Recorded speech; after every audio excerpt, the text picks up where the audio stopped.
ዝተማረኩ Shalom bukat dari seluruh Dewi Barakatuh. Sorry Arifah.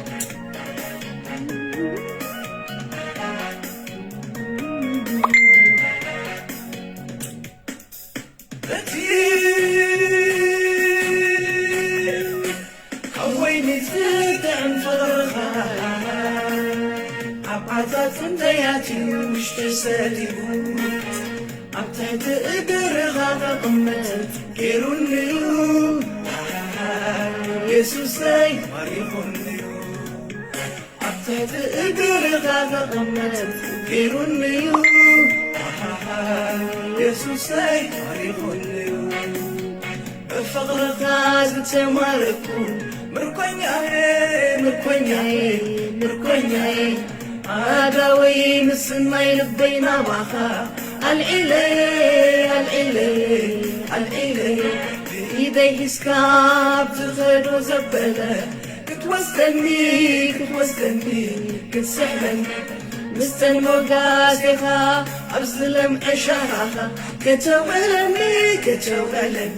كتوغلني يسوس سيدنا يلوني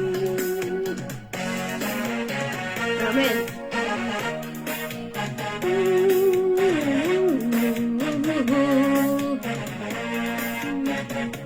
Amen Yesus. Amen.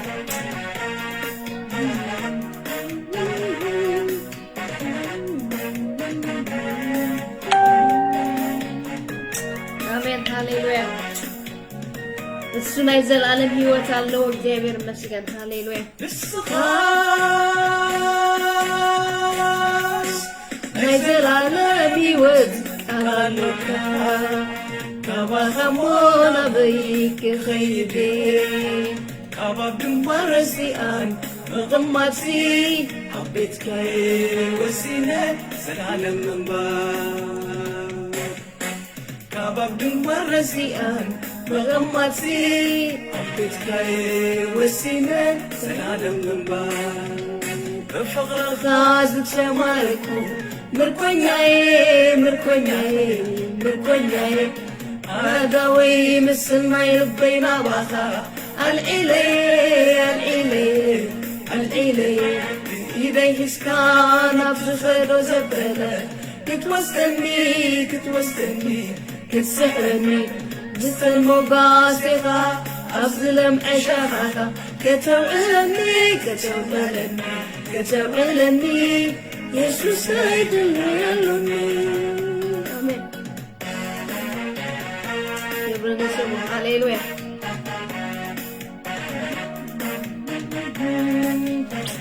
يسوس ويتا يسومي بارك هاليلويا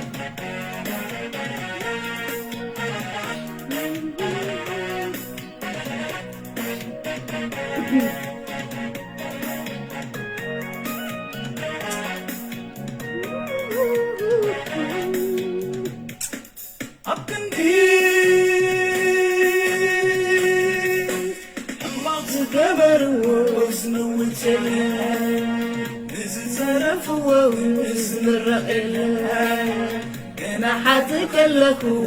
بمماتك سأواي زلاتك رجلتك جناحاتك لكو بمماتك سأواي زلاتك رجلتك بفضل خاص تماركو مركونياي عداوي مسلنا يلبينا واخا العلي بإيدي حسكان ما بتخير وزبالة كتوستني كتسحرني بستن مقاسيخا أظلم عشاها كتوغلني يسوس سيدنا يلوني آمين حكي هاليلويا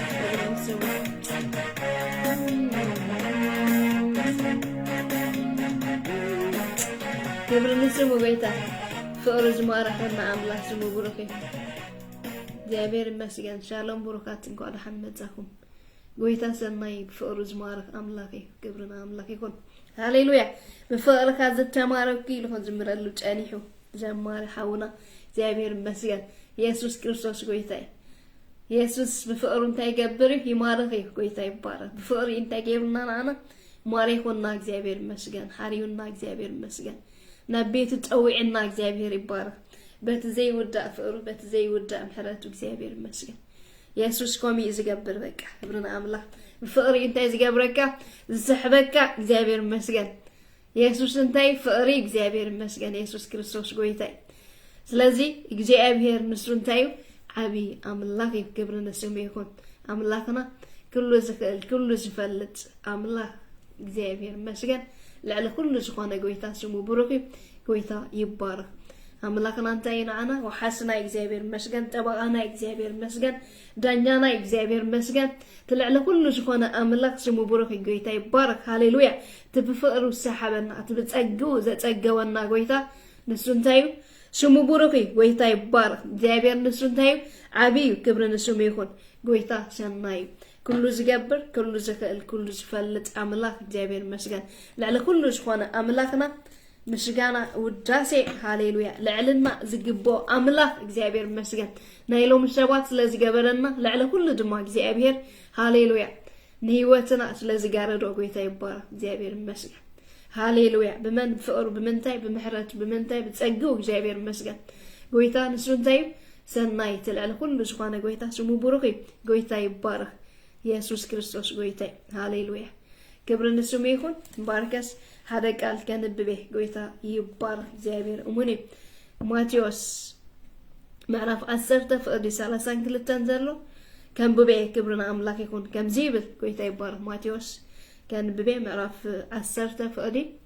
30 ክልተን ከም ዚብለና እግዚአብሔር ይመስገን ኢየሱስ ክርስቶስ ማንለው ምንሱ እንታይ ያው አምላክ ክብርና አምላክ ይሁን ታይሉሎ አብ ቅድሚ ክርስቶስ እሙን ሙኻን ይዝብል ትርእስት እግዚአብሔር ይመስገን አብ ቅድሚ መን ክርስቶስ እሙን ሙኻን ብለናሎ እግዚአብሔር ይመስገን አብ ቅድሚ ሰብ ንስተአመነን ሁሉ አነካ አብ ቅድሚ እቲ አብ ሰማያት ዘሎ አቦይ ከእሞኖ ይብለናሎ እግዚአብሔር ይመስገን ኢየሱስ ክርስቶስ ጎይታ ስለዚህ አብ ቅድሚ ክርስቶስ እንታይ ሙኻን ይሉ እሙን ሙኻን ይብላሎ እግዚአብሔር ይመስገን አብ ቅድሚ ክርስቶስ ተአሚንካ እግዚአብሔር አብ ቅድሚ እግዚአብሔር ድማ እንታይ ገብረልካ ይእመነልካ ጎይታ ኢየሱስ እግዚአብሔር ይመስገን ምክንያቱም ይዝበለው አብ ቅድሚ ሰብ ንስተአመነኒ ሁሉ ይሉ እግዚአብሔር ይመስገን አብ ቅድሚ ሰብ ንዝእመነው ጎይታ አብ ቅድሚ ሃሌሉያ ዳይሉሎ አብ ቅድሚ እቲ አብ ሰማይ ዘሎ አቦይ ከእሞነ ይልና እግዚአብሔር ይመስገን ኢየሱስ ክርስቶስ ጎይታ ስለዚህ እንታ ክንከውን ንግባአና ንክርስቶስ ክንእመነው ይግባአና ክብርና አምላክ ይሁን እዚ ክልተ ነገር ክገልጽ ይካል እግዚአብሔር ይመስገን ኢየሱስ ክርስቶስ ጎይታ ተቀዳማይ ንዘይድሓኑ ህዝቢ እግዚአብሔር ሰናይ ጎይታ ይባረክ ኢየሱስ ክርስቶስ ጎይታ ከእመነው ይግባአ ኣብ ቅድሚ ሰብ ማለት ይሁንና አምላክ ይሁን ክርስቶስ እንታይ ምዃኑ ጎይታ ምዃኑ መድሓኒ ምዃኑ ለዕለ ኩሉ ምዃኑ እግዚአብሔር ይመስገን ተበጃዊ ምዃኑ እግዚአብሔር ይባረክ ከእመነው ይግባአ ኣብ ቅድሚ መን ኣብ ቅድሚ ክርስቶስ እሙን ምዃን ብለናሎ ብዚ ኣብ ቅድሚ ሰብ ካይሉ ቀጥሉ ማለት እዩ ኣብ ቅድሚ ሰብ ካንተ ከገብርዎ ይግባእ እቲ ዘይድሓነ ህዝብ ብላለኹ መጀመርያ እግዚአብሔር ይመስገን ከውጅዎ ይግባእ እግዚአብሔር ይመስገን ጎይትነቱ ከውጅዎ ይግባእ እግዚአብሔር ይመስገን አምላክነቱ ከእመነዎ ይግባእ እግዚአብሔር ይመስገን ናይ ግሊ መድሓኒዮም ጌሮም ታገብርዎ ይግባእ ከበልዎ ይግባእ ኣብ ቅድሚ መን ኢሉ ኣብ ቅድሚ ሰብ ኢሉ ካብ ሰብ ተሓቢኻ ይበለን እግዚአብሔር ይመስገን ኣብ ቅድሚ ሰብ ንስተአመነኒ ኣነ ድማ ኣብ ቅድሚ ኣብ ሰማይ ዘሎ ኣቦይ እንታይ ክገብሮ ኢሉ ከእመነው ይብላሎ እግዚአብሔር ይመስገን ስለዚህ ከም ናይ ግሊ መድሓኒኩም ዘይተቀበልክሞ ንጎይታ እንታይ ትግበርዎ ሃሌሉያ ኣይትሕፈሩ ጎይታ ኣብ ቅድሚ ሰብ እንታይ ግበርዎ ተኣመንዎ እግዚአብሔር ይመስገን ምክንያቱ ንነፍስኩም ታገብሩ መታ ክሕሻ እግዚአብሔር ይመስገን ዘለዓለም ህይወት መታን ክትረክቡ እግዚአብሔር ይመስገን ዘለዓለም ዕረፍት መታን ክትረክቡ ኣብ ቅድሚ መን ኢሉ ኣብ ቅድሚ ሰብ ኢሉ እግዚአብሔር ይመስገን ተኣመኑ ይብላሎ እግዚአብሔር ይመስገን ኣነ ድማ ኣብ ቅድሚ ቦይ ከእመነ ይብላሎ እግዚአብሔር ይባረክ ኢየሱስ ክርስቶስ ጎይታ ስለዚህ ኣብ ቅድሚ ሰብ ኢኻ ተእመነ ክርስቶስ ኩሉ ዓለም ናራእየካ ጎይታዬን አምላከይን ይለቀበል الله كتبل እግዚአብሔር ይመስገን ምክንያቱም ንሱ እንታይገበረን ስለካ አይሐፈረን አመስቀር ቅራኔው ሃሌሉያ ሕፍረቱ ንዕቁ ይብል ቃል አምላክ እግዚአብሔር ይመስገን ስለዚህ ኩሉ ነገራቱ ንዕቁ ማዕናካትኩም በጃ ዘሐለፈሞ በክርስቶስ እንታይትኹኑ አይተሕፈሩ እግዚአብሔር ይመስገን ኢየሱስ ክርስቶስ ጎይታ ቅድም ሰብ እንታይገበረው ተአመነው ቅድም ሰብ እንታይገበረው አውጅዋ ቅድም ሰብ እንታይገበሩ እግዚአብሔር ይመስገን ምድሓንኩም እንታይገበሩ አውጅዋ ጎይትነቱ አውጅዋ አግዝእዋ እግዚአብሔር ይባረክ ኢየሱስ ክርስቶስ ጎይታ ታዳሜቲ ነዚያ ኢልናለና እግዚአብሔር ይመስገን ካለይቱን ግን ትገልጽ ያን ካለይቱን እግዚአብሔር ይመስገን አብ ቅድም ሰብ ምስተአመነኒ ሁሉ አነድኻ አብ ቅድሚ እቲ አብ ሰማይ ዘላ አቦይ ከእሞኔ መዘመርታ ነተ ዘይድሓነ ክብልጠኒ እግዚአብሔር ይመስገን ካላይካ በክርስቶስ ድሓና ካኒ በክርስቶስ እንታይንኩን አይነሕፈር እግዚአብሔር ይመስገን ምክንያቱም ንስኻትኩም ሲቅልዓ ደብዳቤኹም ይብለና እግዚአብሔር ይባረክ ክርስቶስ አይሕፍርኒ ጎይታ ይባረክ ስለዚህ አብ ኩሉ ክንገልጾ በተዘለና ጸጋ ድማና አና እግዚአብሔር ይመስገን ኢየሱስ ክርስቶስ ጎይታ በተስተዋበና ጸጋ ሁሉ ንግለጾን ጎይታ አይነሕፈረሉ እግዚአብሔር ይመስገን ምክንያቱም ይሕፍረልናን ጎይታና አና ማዕናካትኩም እግዚአብሔር ይመስገን ስለዚህ አብ ቅድም ሰብታይ ንግበሮ ንተአመን ነው እግዚአብሔር ይባረክ ኢየሱስ ክርስቶስ ጎይታ ንግለጾ እግዚአብሔር ይመስገን አይነሕባእዮ ጎይታ ይባረክ ጎይታ አይሕባእኒ ኢየሱስ ክርስቶስ ጎይታ ምክንያቱም ሰማይን ምድርን ግዛት እንከለው ከማን ንሱስ እንዳይልካሉ ውልድ ይልካሉ እግዚአብሔር ይመስገን ውልድ ይልናሉ እግዚአብሔር ይመስገን እሱ ከማን ሲ እንዳይገበረልና ይሐፈረልና አብ ንጉስ ነገስታት ጎይታ ጎይቶች ለዕለ ኩሉ ኢየሱስ ክርስቶስ ጎይታ ስለዚህ ንሱ ከማን ውልድ ይክብለና ዝሐፈረልና ስለምታይ ንሕና ንሐፍረሉ አይንሕፈር በክርስቶስ አይንሕፈር እግዚአብሔር ይመስገን ክርስቶስ አይሕፍርኒ ጎይታ ይባረክ ስለዚህ ንክርስቶስ ታይገበሮ ግለጾ ጎይታ ይባረክ ኢየሱስ ክርስቶስ ጎይታ እግዚአብሔር እሙኒ ሃሌሉያ ጎይታ ሰናይ ምክንያቱም ታይዝብ ዘሎ አብ ቅድሚ ሰብ ንስተአመነን ሁሉ አነካ አብ ቅድሚ እቲ አብ ሰማይ ዘሎ አቦይ ከእሞኔ ይብላሉ እግዚአብሔር ይመስገን ስለዚህ አብ ቅድሚ ሰብ ንክርስቶስ ታይገበሮ ግለጾ አብ ቅድሚ ሰብ ታይገበሮ ተአመኖ አብ ቅድሚ ሰብ ሃሌሉያ ግለጾ ጎይታ ይባረክ ስለዚህ ክብርና አምላክ ንክልትዩ ዝገልጽ ማለት ጎይታ ይባረክ ምክንያቱም ክርስቶስ አይሕፍርኒ ኢየሱስ ክርስቶስ ጎይታ ኮይ ወለደይ ክብለካ ሲ እሱ ከማን ሲ حفرن በአና ስለዚህ ንሕና ስለምታይ ንሐፍረሉ ንክርስቶስ ኢየሱስ ክርስቶስ ጎይታ ሃሌሉያ ስለዚህ አብ ቅድም ሰብታይ ንግበሮ ንግለጾ እግዚአብሔር ይመስገን ኢየሱስ ክርስቶስ ጎይታ ክብርና አምላክ ይሁን ሃሌሉያ ብርሃንኩም ሲ አብ ቅድም ሰብ ይልምሽ ጎይታ ኢየሱስ ሃሌሉያ ሃሌሉያ ዳይ ይገለጥ ይሉ እግዚአብሔር ይመስገን አብ ቅድም ሰብታን ገብሮ ሃሌሉያ ጎይታ ይባረክ ብርሃንኩም ሲይብራህ ይሉና እግዚአብሔር ይመስገን ለተጽቡቅ ግብርኩም ለያም ድማሲ ነቲ አብ ሰማይ ዘላ አቦ ከመስግን ወይም ይሉ እግዚአብሔር ይመስገን ይሁን ሳያዚያታካ ነቲ አብ ሰማይ ዘላ አቦ ድማን ታገብሮ የሚሉ ከመስግን ወይም ይሉ እግዚአብሔር ይመስገን ስለዚህ ብርሃንኩም ታይጉን አብ ቅድም ሰብ ይብራህ እግዚአብሔር ይመስገን ኢየሱስ ክርስቶስ ጎይታ መብራህትኩም አብ ተሕት ከፈርታይ ትግበሩ አይተሕብእዎ ኢየሱስ ክርስቶስ ጎይታ ስለዚህ ግለጽዎ ማለት ክብርና አምላክ ይሁን ሃሌሉያ ኢየሱስ ክርስቶስ ጎይታ ስለዚህ ለተጽቡቅ ግብርኩም ሪኤም ድማ ስነቦን ታይሉ ከመስግን ወይም ብለና ማቴዎስ ኢየሱስ ክርስቶስ ጎይታ ክብሪ ለአምላክ ይሁን አብዝኻኹም ይዝብል ዘሎ እግዚአብሔር ይመስገን አብ ቅድማ አቦይ ታገብረኩም ይሉ አብ ሰማይ ዘሎ አቦይ ከእመነኩም ይሉ ስለዚህ ኢየሱስ ክርስቶስ ጎይታ ብርሃንኩም ታይ ትግበርዎ አይተሕብእዎ ኢየሱስ ክርስቶስ ጎይታ ይገለጥ ማለት ብርሃንካ ክግለጥ ይዘሎ ክሕባ ይብሉን አብ ትሕት ከፈርተ አሚትካስ አይረአኒ መብራህቲ አብ ላዕሊ ተአሚትካ ይክረአ ዝክእልሞ ስለዚህ ግለጽዎ ክብርና አምላክ ይሁን ነቦ ድማ መታን ከምስጋን እግዚአብሔር ይባረክ ኢየሱስ ክርስቶስ ጎይታ ክብርና አምላክ ይሁን ታይልሎ ከጽለ አብ ቅድም ሰብ ንዝሓደን ግና አነ ድማ አብ ቅድሚ እቲ አብ ሰማይ ዘላ አቦይ ክሕደ ይብላል አብ ቅድም ሰብ ንዝሓደን ካይሉ አብ ቅድሚ አብ ሰማይ ዘላ አቦይ ድማ ታገብረይሉ ክሕደ ይሉ እግዚአብሔር ይባረክ ስለዚህ ክርስቶስ እንታይ ይኮነ አይከሓድኒ ጎይታ ይባረክ ኢየሱስ ክርስቶስ ጎይታ ስለዚህ ኩሉ ጊዜ እንታይ ንግበሮ ንግለጾ እግዚአብሔር ይመስገን ነግህዶ እግዚአብሔር ይመስገን አይነሕባዮ አይነሕፈር እግዚአብሔር ይመስገን ክርስቶስ አይሕፍርኒ ስለዚህ ብላሎ ቅድም ሰብ ንዝሓደን ድማ አብ ቅድሚ አብ ሰማይ ዘሎ ቦይ ክሕደ ይብለናሎ ስለዚህ ኣብ ቅድሚ ሰቢኻ ንክርስቶስ ታይ ትገብሮ ትእመኖ ኣብ ቅድሚ ሰቢኻ ንክርስቶስ ታይ ትገብሮ ትገልጾ ኣብ ቅድሚ ሰቢኻ ንክርስቶስ ታይ ትገብሮ ሃሌሉያ ኢየሱስ ክርስቶስ ጎይታይ ብርሃንካ ትገልጽ ክብሪ ንኣምላኽ ይኹን ኢየሱስ ክርስቶስ ጎይታይ ይባረክ ክብሪ ንኣምላኽ እንታይ ኢሉ ለቀፂሉ ካኒ ሃሌሉያ ኢየሱስ ክርስቶስ ጎይታይ ኣነ ድማ ኢሉ ኣብ ቅድሚ እቲ ኣብ ሰማይ ዘሎ ኣቦይ ክሕደ ኢሉ ቀጥሉ ካንታይ ኢሉና ኣሎ ክብሪ ንኣምላኽ ኣነ ናብ ምድሪ ኢሉ ሰላም ከውርድ ዝመጻኹ ኣይምሰልኩም ኩናት ደኣምበር ሰላም ከውርድ ኣይመጻኹን ኢሉ እግዚአብሔር ይመስገን ኢየሱስ ክርስቶስ ጎይታይ ናብዚ ምድሪ ዝመጻኹ ሲ ሰላም ከውርድ ኢለይ ኮንኩን መጽ ኢሉ እንተዳ ኩናት ከውርድ መጽ ኢሉ ማለት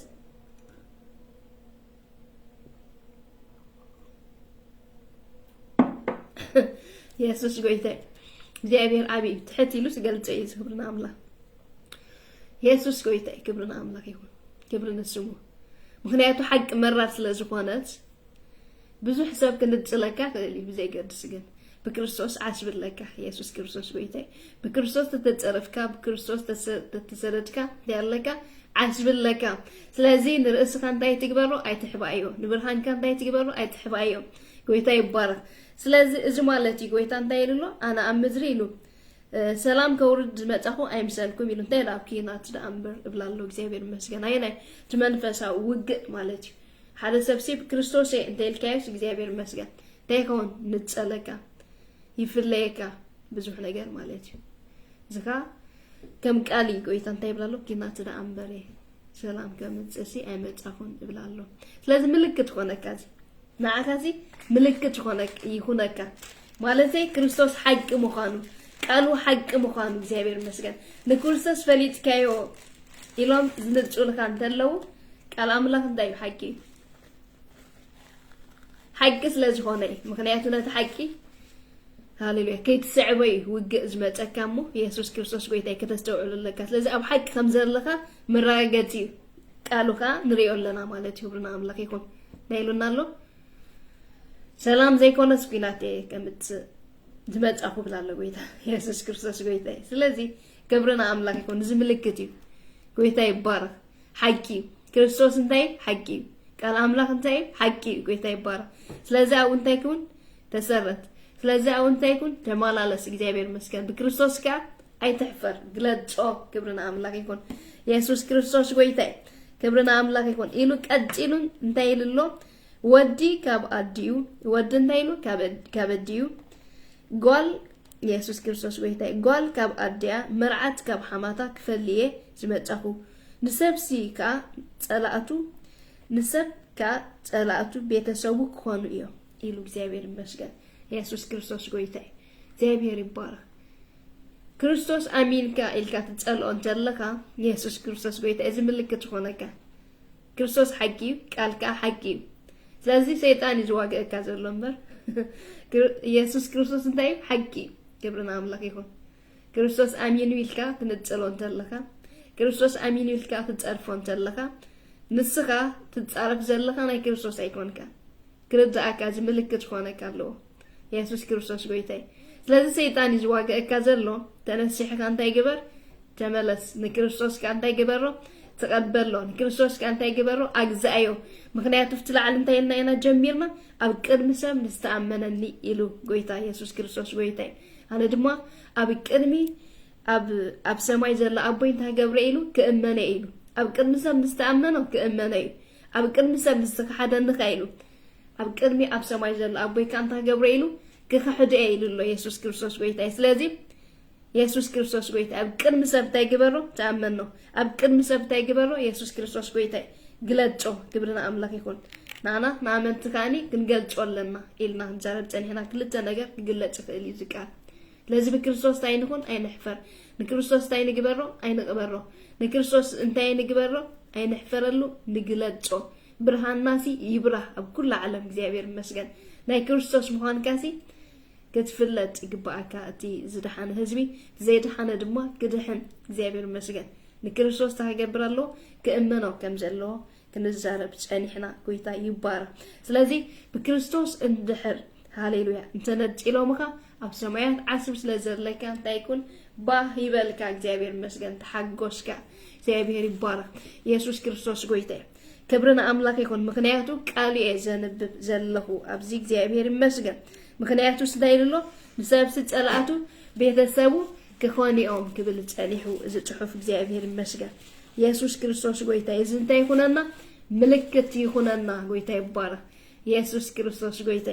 ክብርና አምላክ ይሁን ምክንያቱ ዓስብለው አብ ሰማያት እግዚአብሔር ይባረክ ብጎይታ ዋጋት ተከፈልካሲ ያሎ ዓስቢ አለዎ ክብሪ ናአምላክ ይሁን ኢየሱስ ክርስቶስ ጎይታ እንታይ ተዓስቡ ናይ ዘለዓለም ህይወት ምውራስ ናይ ዘለዓለም ዕረፍቲ ምርካብ ናይ ዘለዓለም ሃሌሉያ ዓወት ንምርካብ ማለት እግዚአብሔር ይመስገን ኢየሱስ ክርስቶስ ጎይታ ይባረክ ሃሌሉያ ክብሪ ንስሙ ይሁን ቀጥሉ እንታይ ይልሎ ሃሌሉያ ቀጥሉ ካኒ ኢየሱስ ክርስቶስ ጎይታ ካባይሉ ንወዱ ወይ ንጓሉ አብሊጡ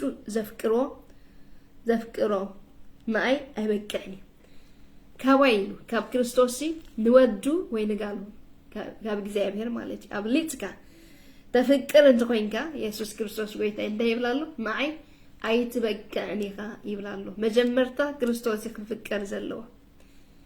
አቦይ ይሁን አደይ ይሁን ውልድ ይሁን ሰብአይ ይሁን ቅድም ሁሉ ክርስቶስ ክፍቀር ከም ዘለዎ ኣብ ልብኻ ዝገዝእ ክርስቶስ ከውን ከም ዘለዎ ይዛረበና ዘሎ ስለዚ ንዓይ አይበቀኒ ኢሉ እግዚአብሔር ይባረክ ስለዚ ኣብ ልብኻ ዘሎ መን ሎሚ ክርስቶስ ዲ ቀዳማይ ዘለሽ ዋላ ካለ ቀዳማይ ተገርካ ተኦት ኮይንካ ኣሎ ማለት እግዚአብሔር ይመስገን ስለዚ ንክርስቶስ ታይግበሮ ቀዳማይ ይግበሮ እግዚአብሔር ይመስገን ምክንያቱ ቀዲሙ ናይ እንታይ ይግበረን ኢሉ ኢየሱስ ክርስቶስ ጎይታ ካባይ ሲሉ ክብርና አምላክ ይሁን ወዱ ወይ ጋሉ ኢሉ እግዚአብሔር ይመስገን አብሊጡ ዘፍቅር እዚ አብሊጥ ከምፍቃርስ በቃ ናብ ጦት ዝተቀየረ በቃ አምልኮ ኢየሱስ ክርስቶስ ጎይታ ዘሐዘካ ልብኻ ከሐዘካ የብሉን ማለት ነገራት እግዚአብሔር ይመስገን ገንዘብ ከሆነ ከልውልት ከሆነ ከልጸባይ ከሆነ ከልጸቤት ተፈላለ ማለት ከሐዘካ አይግባን እግዚአብሔር ይመስገን ዘሐዘካ ልብኻ ከሐዘካ ዝግባ ክርስቶስ ትራይክ ከውን ከም ዘለዎ እዚ ቃል እንታይ ዝገብረና ዘሎ ዝምህረና ዝመዕደና ዘዘካከለና ዘሎ ማለት እግዚአብሔር ይመስገን ስለዚ ንዓይ እንታይ ከወኒ ኢሉ አይበቃኒ ኢሉ ኢየሱስ ክርስቶስ ጎይታ ስለዚ ቀዳማይ ንክርስቶስ እንታት ገብሮ ከተፍቅሮ ቀዳማይ እንታት ገብሮ ክትገዝኦ እግዚአብሔር ይመስገን ከም ዘለካ እዚ ጽሑፍ እንታይ ገብረና ኣሎ ይዛረበና ኣሎ ማለት እግዚአብሔር ይባረክ ኢየሱስ ክርስቶስ ጎይታ ስለዚ ተቀዳማይ ናይ ቀዳማይ ተገርካ ያካ ነገራትካ ኩሉ ሰናይ ዝኸውን እግዚአብሔር ይመስገን ኩሉ ጽቡቅ ዝሆነልካ እግዚአብሔር ይባረክ ሃሌሉያ ቀዳማይ ናይ ቀዳማይ ተገርካ ኩሉ ድማ ጽቡቅ ከም ዝኸውን ጽቡቅ ኢካ ዝኸውን ክብርና አምላክ ይሁን ታይልሎ ጎይታ ሸው ቀጥሉ እግዚአብሔር እሙን ኢየሱስ ጎይታ ሃሌሉያ እቲ መስቀሉ ጤሩ ደድሕረይ ዘይስዕብ ናይ አይበቃኒ እቲ መስቀሉ ጤሩስ ደድሕረይ ዘይስዕብ ናይ እንታይ ከወኒ ኢሉ አይበቃኒ ኢሉ ኢየሱስ ክርስቶስ ጎይታ መስቀል ሲ እዚ ሕጂ ከነንብቦ ጨናሕና ብላዕሊ ማለት እዩ ንኩሉ ተጫዊርካ እግዚአብሔር ይመስገን ኩሉ ነገር ማለት ጎይታ ይባረክ ኣብዚ ዓለም ዘሎ ተጻዊርካ ንክርስቶስ መስዓብ እግዚአብሔር ይመስገን ኢየሱስ ክርስቶስ ጎይታ ምክንያቱ ቤተሰብ ዝተኾነ የሚሉ ጸላአቱ ኾነ የሚሉ በመን በክርስቶስ ምክንያት ጎይታ ይባረክ ኢየሱስ ክርስቶስ ጎይታ አቦይ ክጸልአን እንደ ሓፍተይ ክጸልአን እንደ ገለ ዝባሃል የለን ቀዳማይ ንክርስቶስ ክትገብሮ ከም ዘለካ ኣብዚ ጽሑፍ እንታይ ገብረና ኣሎ እምህረና ኣሎ ብድሕሪኻ ስድራካ ብድሕሪኻ ሰበይትኻ ሰብኣይካ ውሉድካ እግዚአብሔር ይመስገን ኢየሱስ ክርስቶስ ጎይታ ስለዚ አብሊጽካ ተፍቅሮ ክርስቶስ ከውን ከም ዘለዎ ኣብዚ ዝዛረበና ዘሎ ቃል እንታይ ንጹሪ ክብርና አምላክ ይሁን መዕደና ዝዛረበና ንግስጸና ኣሎ እግዚአብሔር ይባረክ ኢየሱስ ክርስቶስ ጎይታ ስለዚ ንክርስቶስ ዝበቃ እንታይ መስቀሉ ጤሩ ዝስዕብ ይብላሎ እግዚአብሔር ይመስገን ንኩሉ ነገር ዝመጽኦ በክርስቶስ ዝቅበል ማለት እግዚአብሔር ይባረክ ኢየሱስ ክርስቶስ ጎይታ ኢየሱስ ክርስቶስ ጎይታ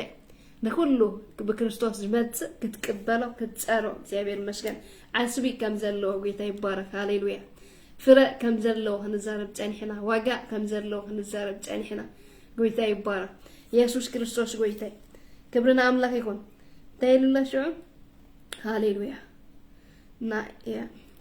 ንህይወቱ ዝረከባ ከጥፋዩ ንህይወቱ ምንታይ ዘጥፋካ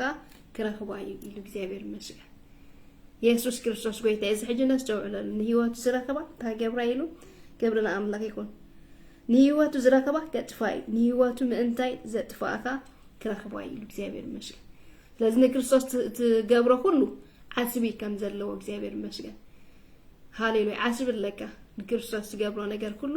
عوت እግዚአብሔር ይመስገን ናብ ዓወት ዝመርሐካ ናብ ዕረፍቲ ዝመርሐካ ናብ ሓጎስ ዝመርሐካ እግዚአብሔር ይመስገን ውጤቱ ፍሪኡካ ጭቡዕ ክብርና አምላክ ይኩን ኢየሱስ ክርስቶስ ጎይታ ትዕግስትስ ፍሪኣ እንታይ ኢሉ ሃሌሉያ ሃሌሉያ ትዕግስት መራርያ ይብል ኣብ ቃል አምላክ እግዚአብሔር ይመስገን ፍሪኣ ግና ምቅርቲ ያብለና እግዚአብሔር ይመስገን ስለዚህ ክትዕገስ ከም ዘለካ በክርስቶስ መጽካ ሁሉ ክትዕግስት ተሓሊፍከ ኩሉ ሰናይ ይዝኸውን እግዚአብሔር ይመስገን نفرع يزخون نعوات يزخون እግዚአብሔር ይመስገን ንምስጋር ይዝኸውን እግዚአብሔር ይባረክ ንበረከት ይዝኸውን እግዚአብሔር ይመስገን ኢየሱስ ክርስቶስ ጎይታ እንታይ ከም ቃልዩ እግዚአብሔር ይባረክ ኢየሱስ ክርስቶስ ጎይታ ሃሌሉያ ክብርና አምላክ ይሁን ናአካትኩም ዝቅበል ናዩ ዝቅበል እዩ ናአካትኩም ዝቅበል ንመን ይዝቅበል ኢሉ ናአይ እዩ ዝቅበል ኢሉ እግዚአብሔር ይመስገን ኢየሱስ ክርስቶስ ጎይታ ምክንያቱ እንታይ ፍት ዘመን ተሐዋርያት ሃሌሉያ سبكون يروم أيقونا ملو عالم سبكون يروم زيبر مسجد سلا كريستوس يوم سبكون يروم سلازي يسوع كريستوس قويته إت سلا كريستوس الزارب السو زي كونا سي ناي كريستوس دايلسو وكيل كوين يدزارب بنبا نوعو انتاي تقبلو اي ترأيوه يسوع كريستوس قويته اوش تقد من الله كريستوس الله قويته يبارا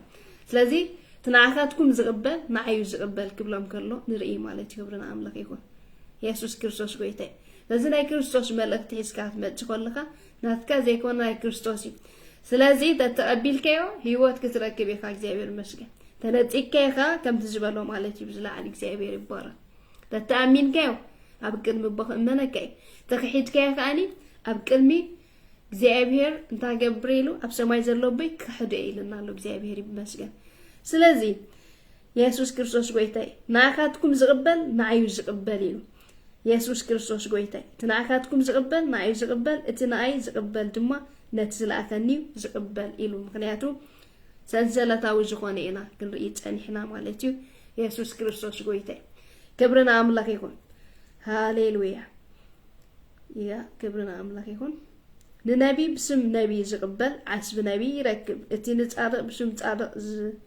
ብስም ጻድቅ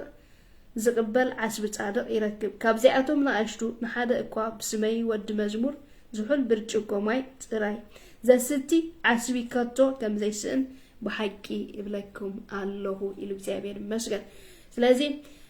እግዚአብሔር መንፈሲ ብሰብ ይዝዓይ እግዚአብሔር ይመስገን ኢየሱስ ክርስቶስ ጎይታ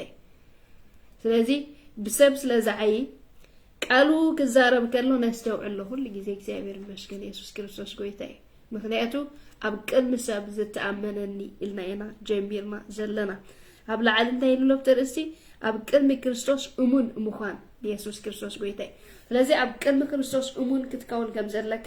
ኣብ ቅድሚ ሰብ ድማ ንክርስቶስ ተገብሮ ከም ዘለካ ክትእመናን ክትገልጾን ከም ዘለካ ኢና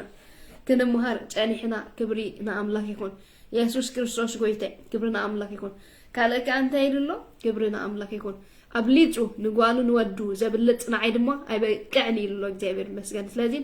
ንጓልና ንወድና ንሰብአይና ንፋሚሊና ዘይኮነ ቀዳማይ ንእግዚአብሔር ከነቀድሞ ከም ዘለና ኣብዚ ጽሑፍ እዚ ታገብረና ጸኒሑ ክምህረና ጸኒሑ እግዚአብሔር ይባረክ ኢየሱስ ክርስቶስ ጎይታ ሃሌሉያ ክብርና አምላክ ይሁን በክርስቶስ መጽ መከራ ሁሉካ ዓስቢ ከም ዘለዎ ክንምሃር ጸኒሕና ለአምላክ ይሁን ንፍረ ከም ዝኸውን ንበረከት ከም ዝኸውን ኢየሱስ ክርስቶስ ጎይታ ሃሌሉያ ክብርና አምላክ ይሁን ስለዚህ መስቀሉ አልዒሉ ደድሕሪ ዘስዕብ ድማ ንዓይ ዳይከውን ኢሉ አይበቃዕኒ ኢሉ ማለት እዚ ክንብሎ ጨናሕና ማለት እዩ ንሰባት ቤተሰብ እንተኾነ የሚሉ ጸላእቱ ክኻኒኦም ክብለና ጸኒሕ እዚ ግን ዝብል ዘለኹ ብክርስቶስ ዝመጽእ ዝብል ዘለኹ ኢየሱስ ክርስቶስ ጎይታ ብክርስቶስ ዝመጽእ መከራ ብክርስቶስ ዝመጽእ ሽግር በክርስቶስ ዝመጽእ ማለት እግዚአብሔር ይመስገን ወንጌል ስለሰበካ ንክርስቶስ ለዝገለጽካ ዝመጽእ መከራ እንታይ ከም ዘለዎ ዓስቢ ከም ዘለዎ ኢና ክንዛረብ ጸኒሕና ስለዚህ ኣብ ቅድሚ ጎይታ እንታይ ንግበር ኣብ ቅድሚ ሰብ እንታይ ንኹን ንተኣመን ነው ንጎይታ እግዚአብሔር መስገን ኣቦ ድማ እግዚአብሔር ኣቦ ድማ ኣብ ቅድሚ ኣብ ናይ ሰማይ ኣቦ እንተኾነልና ክእመነልና እግዚአብሔር መስገን ኢየሱስ ክርስቶስ ጎይታ ስለዚህ በጎይታ እንታይ ንኹን ኣይንሕፈር ጎይታ ይባረክ በጎይታ እሱሲ ኣይሓፈረልና ጎይታ ይባረክ እሱ ከማንሲ ኣይሓፈረልና ስለዚህ ኣይንሕፈር ኣብ ቅድሚ ሰብ እንታይ ንግበሮ ንተኣመን ነው ኣብ ቅድሚ ሰብ እንታይ ንግበሮ ንግለጾ ኣብ ቅድሚ ሰብ ሃሌሉያ ኢየሱስ ክርስቶስ ጎይታ ኣብ ቅድሚ ሰብ ሃሌሉያ ክንገልጾ ከም ዘለና ክንሓፍር ከም ዘይብልና ኣብዚ ጽሑፍ እዚ ተግብርና ጸኒሑ ትምህረና ጸኒሑ እግዚአብሔር ይባረክ ሃሌሉያ ኣብ ካልእ ምዕራፍ እውን ከም ዝብል ኣሎ እግዚአብሔር መስገን ከም ብቤ ማቴዎስ ክብርና ኣምላክ ይኹን ምዕራፍ 5 ሃሌሉያ ኢየሱስ ክርስቶስ ጎይታ ስለዚህ ኣብ ቅድሚ ክርስቶስ ታይንኩን እሙናት ክንከውን ከም ዘለና እዩ ያ ዝምህረና ዘሎ ክብርና ኣምላክ ይኹን ክብርና ኣምላክ ኢየሱስ ክርስቶስ ጎይታ ከምዚ ኢልሎ ምዕራፍ ማቴዎስ 5 ምዕራፍ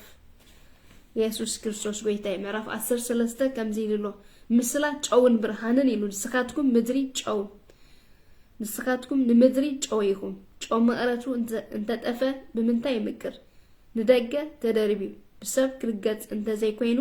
ዝጠቅም የብሉን ንስኻትኩም ንዓለም ብርሃን ይኹን ኢሉ እግዚአብሔር መስገን ኣብ እምባ ዘላ ከተማ ክትክወል ኣይከኣላን እዩ መብራህቲ ኣብ ቤት ንዘሎ ሁሉ ምእንቲ ከብርህ ኣብ በሪኽ መቐመጢኡ ኣብ ቤት ንዘሎ ሁሉ ምእንቲ ከብርህ ኣብ በሪኽ መቐመጢኡ ተነቢሩ እምበር ኣብ ትሕቲ ከፈር ከተንብሮ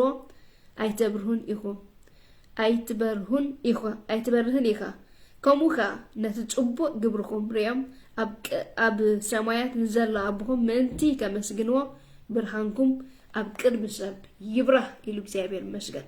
ምክንያቱ እንታይ ኢለ ጀሚረ ኣለኹ እግዚአብሔር መስገን እቲ ኣብ ቅድሚ ሰብ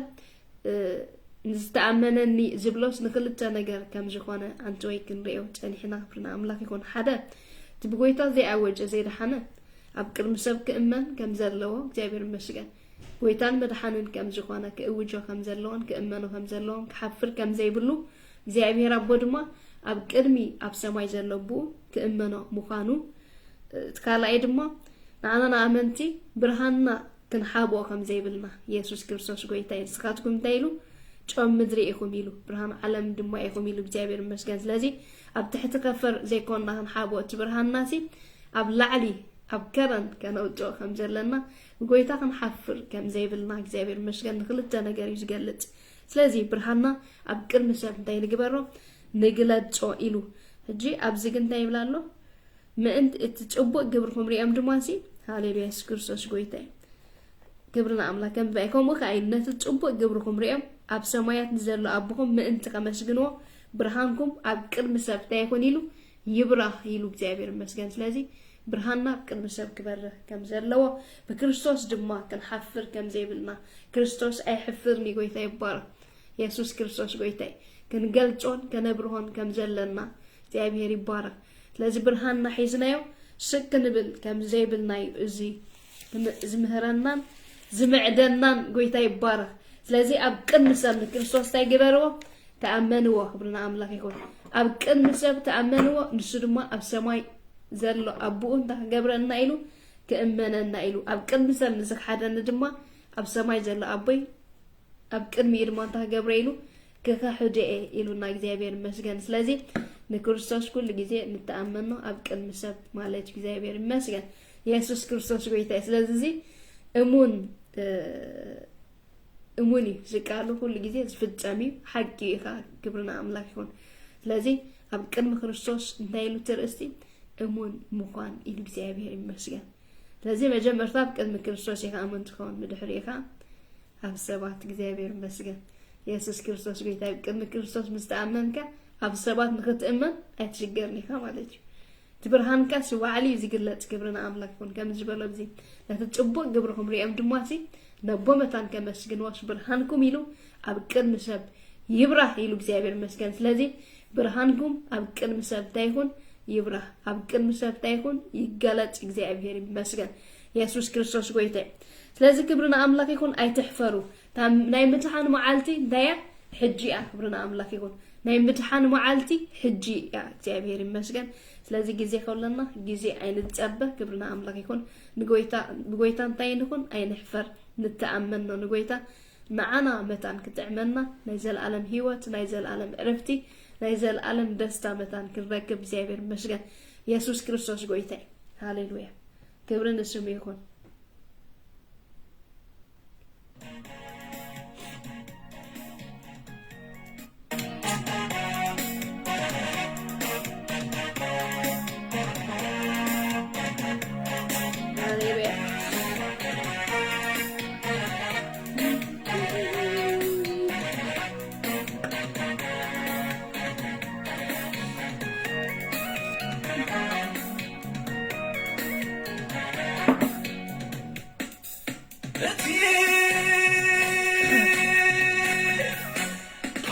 نزدعم فغرها عبعزاز ضياتي مش تساليهم عم تحت اقرغا في امت كيرونيو يسوسي ماريكونيو عم تحت اقرغا في امت كيرونيو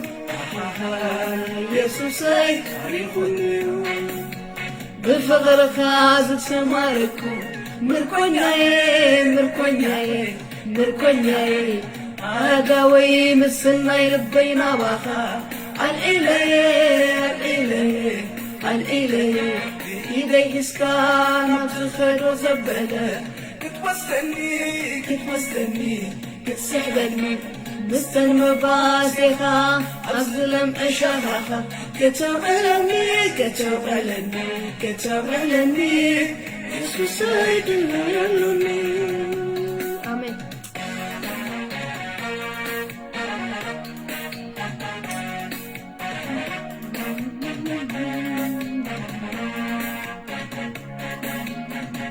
هاليلويا يسوس سمي بارك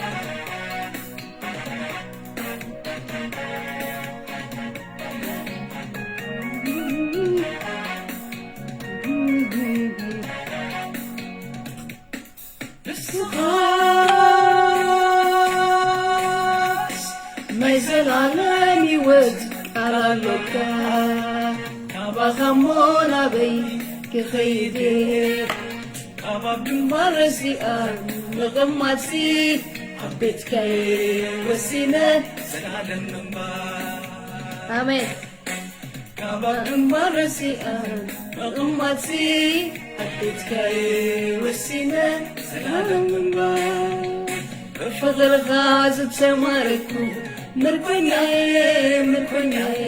مركونياي عداوي مسلمي لبينا باخا الإلي إيدي إسكان أبزخر وزبالة كتوستني كتسحرني مثل مباسكها أظلم أشاخها كتوعلني يسوس سيدنا يلوني آمين سمي بارك ويتا هاليلويا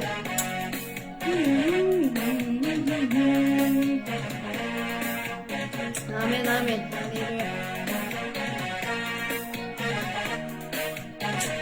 سونا يزلالم هيوت الله እግዚአብሔር ይመስገን ሃሌሉያ مسكويتا من بارح الشرنا እግዚአብሔር ይመስገን ሃሌሉያ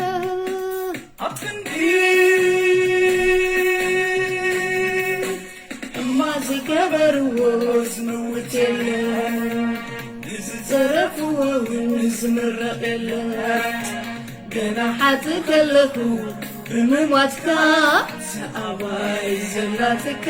رجيتك جناحاتك لكو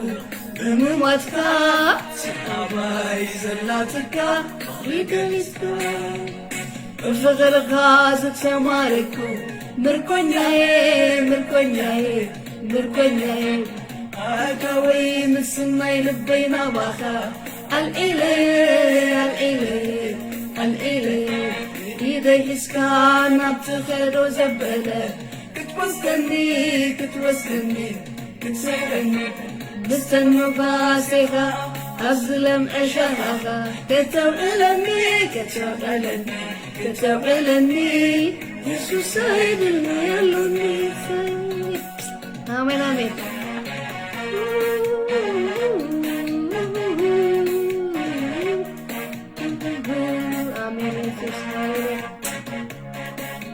السنة يزال عالم هيوة الله كابات أمون أبيك انكيدي نازل تحف الله እግዚአብሔር ይመስገን ንስኻ ሲሎም ናይዘል ዓለም ህይወት ቃል አለካ ኢሉ እግዚአብሔር ይመስገን ጎይታ ይባረክ አምላክና አንታይ ናይዘል ዓለም ህይወት ቃል አለው እግዚአብሔር ይመስገን ፍቅሩ ሰሐበና ፍቅሩ ጅማረከና ጎይታ ስሙ ብሩክ እግዚአብሔር ይመስገን ስለለ ሁሉ ሆነ ጎይታ ስሙ ብሩክ ጎይታ ተመስገን ነመስገነካ ንባርከካ አለና ስለጸንሐና ቃል ተመስገን አብልብና 33 ሳሚኢቲ ከተፍሬ ጎይታ አቦብሽ ኢየሱስ ቃልካ ሃሌሉያ መስመጽ በኮንቱ ስለዚህ መለስ ጎይታ ተመስገን እግዚአብሔር ስለዚህ በጻሕካና ተመስገን ስለዚህ ናገፍካና ተመስገን እግዚአብሔር አቦብሽ ኢየሱስ ቃልካ የጥዒል ቃልካ የናገፍ ቃልካ የጻናና ቃልካ ኃይሊ ይህብ እግዚአብሔር ተመስገን ተባረክ ተወደስ ሃሌሉያ ስጋዓባ አምላኬ ካሞ ተመስገን ነመስገነ ካሎና ክብር ድማን በካሎና እግዚአብሔር ሃሌሉያ ለይትና حلفو ነገራትና حلفو ንምሸትና حلفو ንህይወትና حلفو እግዚአብሔር ኩሉ ካባካን ባካን ይሞ ተመስገን ሃሌሉያ ክብር ንበካሎና አቤትን ህበካሎና ስግደትን ህበካሎና በትዘሱ መረካ ወድኻ በትዝፈቱ ወካ እግዚአብሔር ሃሌሉያ ሃሌሉያ ክብሪ ውሰድ ለዕልና ውሰድ ስግደት ውሰድ ሃሌሉያ አባ አምላኬ ካሞ ተመስገን በሰዓት ዚ በሕማም ሳቀዩ ዘለው እግዚአብሔር ንጽልሎና አብሽግር ዘለው እግዚአብሔር ከተውጾም መፍትሕ ድማ ክትገብረሎም እግዚአብሔር ጸለና አብ ሆስፒታላት ዘለው አብ ገዛኦም ከይኖም ንሳቀዩ ዝተፈላልይ እግዚአብሔር መከራን ሽግርን ክትቅንጭጦ ሃሌሉያ ናባኻ ለመና ጎይታ ሃሌሉያ كم وصلت جبرو قويتا تمشجن تبارك كم مكروا أمثلة تعرفون قويتا تمشجن كم مكروا أمثلة توجعون قويتا تمشجن هاليلويا تبارك تودس زي أبير أبي أملاكي كم تمشجن زي تتجب زي تمنو أملاك زل ألماوي هاليلويا زي أبير نسخة دنكي أملاكي كم تمشجن مجرم زخانك قويتا كم تمشجن